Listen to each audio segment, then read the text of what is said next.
Salam pemirsa, senang rasanya kita bisa berjumpa kembali bersama saya dalam pembahasan buku Yesus Nama di Atas Segala Nama. Buku ini ditulis oleh Nyonya Ellen G. White yang dalam tulisan lain, Yesus adalah Alfa dan Omega, pencipta langit dan bumi, pemberi setiap pemberian yang baik dan sempurna, dan pemikul beban besar kita. Kepada mereka yang hancur oleh dosa, Dia menawarkan juru selamat yang sempurna, perantara yang agung, perantara yang maha kuasa, dan kapten keselamatan kita. Ya, pemirsa, ini adalah ajakan untuk kita. Biarlah kita selalu menyerahkan kehidupan kita hanya kepada Tuhan saja. Dengan demikian kita datang kepada Tuhan dengan menyatakan akan semua yang ada dalam kehidupan kita, baik suka, duka maupun damai yang alam kehidupan kita. Ajakan ini dapat membawa kita untuk terus melihat akan hal mulia dari Tuhan kita. Kita akan masuk dalam pembahasannya dengan judul Guru Galilea yang Rendah Hati. Ayat intinya terdapat dalam Lukas 4 ayat 15. Sementara itu ia mengajar di rumah-rumah ibadat di situ dan semua orang memuji Dia. Dalam wawancara dengan Nikodemus itu, Yesus memaparkan rencana keselamatan dan tugasnya ke dunia ini. Tidak satu pun terlewat dari pembicaranya yang ia terangkan dengan begitu sempurna terhadap tahap demi tahap adalah pekerjaan yang perlu dilakukan di dalam hati semua orang yang hendak mewarisi kerajaan surga. Justru pada permulaan sekali masa kerjanya, ia memaparkan kebenaran kepada seorang anggota Sanhedrin, kepada pikiran yang paling suka menerima keterangan, dan kepada seorang guru yang diangkat oleh bangsa itu. Tetapi para pemimpin Israel tidak menyambut terang itu dengan baik. Nikodemus menyimpan kebenaran itu di dalam hatinya, dan selama 3 tahun hanya sedikit sekali buahnya yang kelihatan. Ya, baik, di sini dikatakan bahwa dalam wawancara, dalam percakapan Kristus dengan Nikodemus itu, Tuhan tidak melewatkan satupun yang Dia bicarakan dengan kerja yang akan Dia lakukan di dunia. Ya, banyak yang Dia memberikan dalam kehidupan kita, tahap demi tahap adalah pekerjaan yang perlu dilakukan di dalam hati semua orang yang hendak mewarisi kerajaan surga. Ya, kita lihat begitu percakapan mereka. Ada seorang guru yang diutus untuk memberitakan kebenaran, dan Nikodemus dia terus mengenang atau menyimpan akan kebenaran itu di dalam hatinya. Nah, ajakan dalam kehidupan kita, dalam hati kita, itu biarlah kita selalu mengucap syukur. Kita selalu meminta tuntunan dari Roh Kudus, sehingga apa yang kita lakukan ini membawa kita kepada satu tujuan yang mulia. Ya, Kristus tahu apa yang harus Dia kerjakan di dunia ini. Apa yang Dia ucap, ya itu yang Dia lakukan, tanpa satupun yang Dia tidak lakukan. Tetapi itu semua Dia lakukan dengan sempurna. Mungkin kita di zaman ini, ya pekerjaan itu diberikan kepada kita, walaupun kita tidak sama seperti Kristus, tetapi pekerjaan itu diberikan kepada kita untuk membuat kita untuk terus menyerahkan kehidupan kita. Nah, pekerjaan itu terus ada dalam kehidupan kita untuk terus membawa kita kepada satu misi yang sama. Visi kita boleh berbeda, tetapi misi kita tetap satu, tetap sama, yaitu untuk kembali datang kepada Tuhan. Dengan pekerjaan yang kita lakukan, dengan semua yang Dia berikan dalam kehidupan kita, kita mau lakukan itu dengan setia, tanpa kita mau bersungut-sungut. Ya, kebenaran demi kebenaran diberikan dalam kehidupan kita. Ya, nasihat tinggal nasihat. Dia selalu memberikan itu kepada kita melalui firman ini. Ya, sangat betapa pentingnya kita selalu datang kepada Tuhan. Kita mau mengambil bagian dari kehidupannya, yaitu kita mau melakukan kehendak Bapa. Satu pelajaran yang sangat luar biasa, sehingga kebenaran yang ada di dalam hati kita, dalam kehidupan kita, kita dapat pancarkan itu secara terus-menerus tanpa kita harus memikirkan apa yang harus menjadi hambatannya, tetapi bagaimana kita memikirkan untuk rencana-rencana ini dapat berjalan sesuai dengan kehendak Tuhan. Ya, di sini dikatakan bahwa justru pada permulaan sekali masa kerjanya, ia memaparkan kebenaran kepada seorang anggota Sanhedrin, kepada pikiran yang paling suka menerima keterangan, dan kepada seorang guru yang diangkat oleh bangsa itu. Tetapi para pemimpin Israel tidak menyambut terang itu dengan baik. terang itu diberikan kepada kita masing-masing pribadi. Tergantung dengan cara kita mau menyambut akan terang. Terang kebenaran, terang kemuliaan itu. Biar kita selalu dekatkan hati kita kepada Roh Kudus. Sehingga terang yang diberikan kita tidak padam, melainkan tetap bercahaya. Ya, inilah pelajaran yang sangat menarik bagi kita. Untuk terus mau menerima terang itu. Dan biar kehidupan kita terus memandang hanya kepada Tuhan saja. Di sini dikatakan bahwa Nikodemus menyimpan kebenaran itu di dalam hatinya dan selama 3 tahun hanya sedikit sekali buahnya yang kelihatan. Pelajaran juga mengingatkan kepada kita. Kebenaran atau terang itu terlalu luas di dalam kehidupan kita. Banyak sekali. Tetapi kebenaran itu kita dapat menerimanya. Tapi hasil akhirnya atau buah itu hanya sedikit yang kita pantulkan, yang kita berikan. Tetapi sebenarnya dari terang atau kebenaran ini buahnya sangat banyak. Buah-buah kebaikan yang akan membawa kita untuk terus melakukan yang terbaik bagi Tuhan kita. Yang akan tetapi Yesus tahu benar akan tanah tempat yang menaburkan benih itu.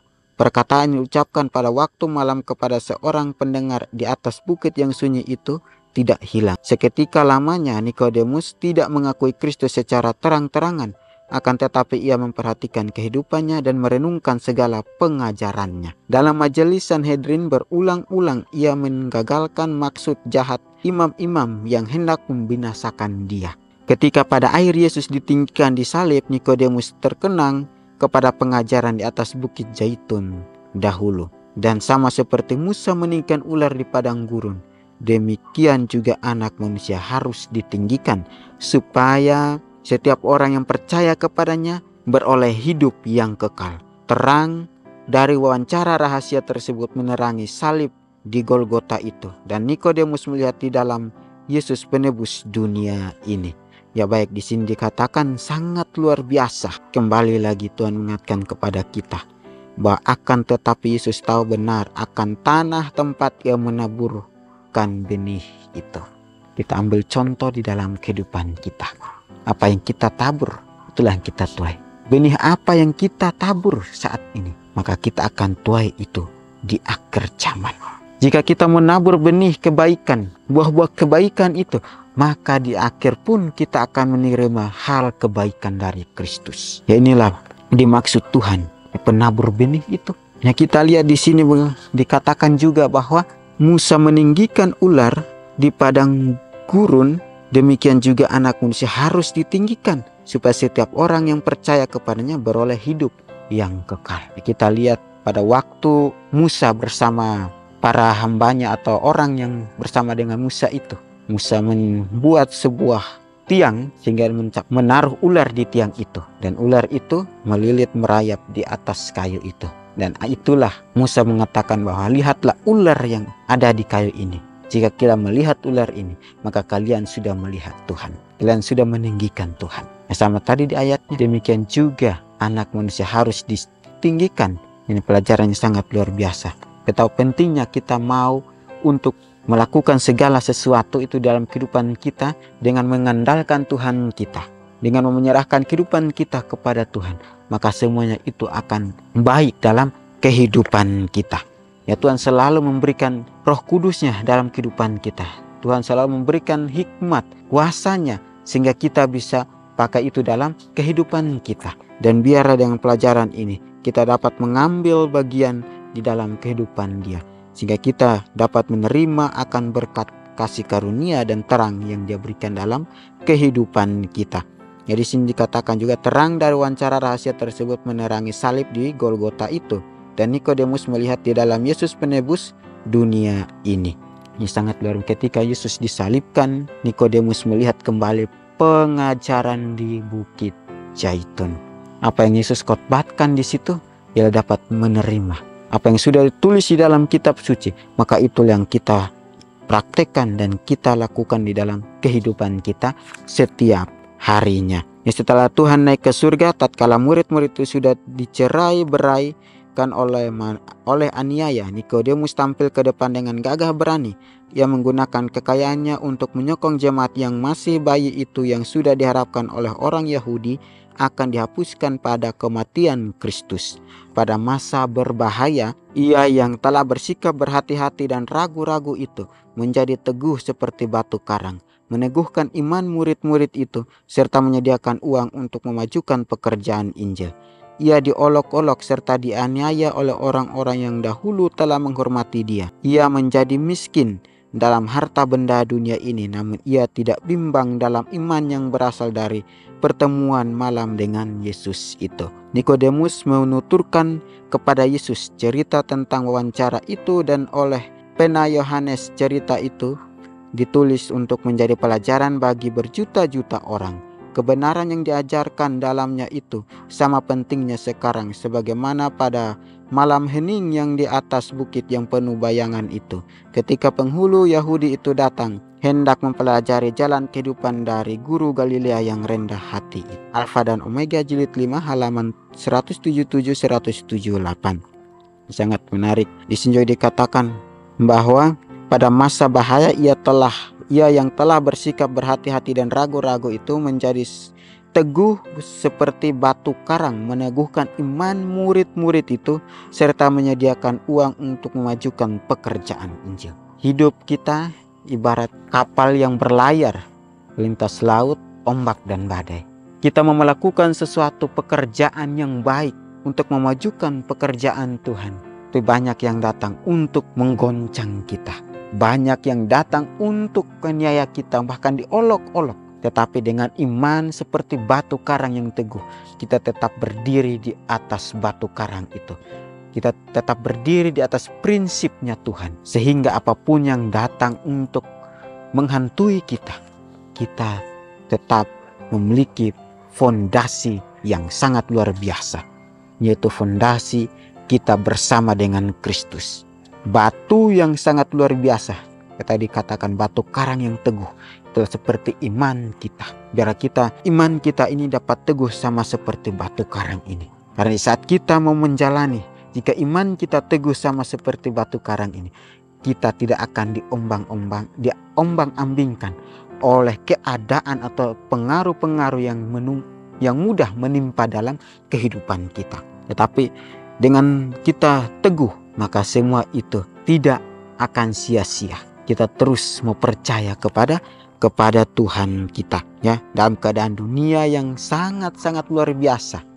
Dia tidak bimbang dalam iman yang berasal dari pertemuan malam dengan Yesus. Ini sangat luar biasa, ya, imannya tidak tergoyahkan sekalipun, karena dia tahu apa yang dia sudah dengar. Dan apa yang dia tabur dia akan tuai itu pada masanya.